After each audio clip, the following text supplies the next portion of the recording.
এবারও আন্তর্জাতিক আসমানের দুয়ারও খুলতে দিবে না। কাফেরকে কিয়ামতের দিন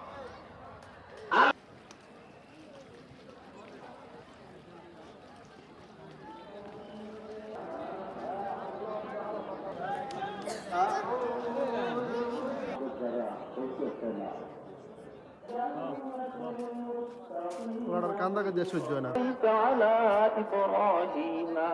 وعلى آل إبراهيم حميد مجيد রাস্তার অবস্থায় দেখি আর মাঠের অবস্থাও দেখি আল্লাহ আলি মুহাম্মদ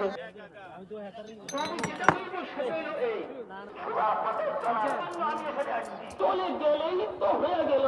তোমার চিন্তা ছিল জান্নাতের চিন্তা থাকবে, দুনিয়াটা অল্প সময় থাকবে, মাত্র চেষ্টা করো, একটু চিন্তা করে সবাই মিলে আমার ওয়াজ আমার নসিহত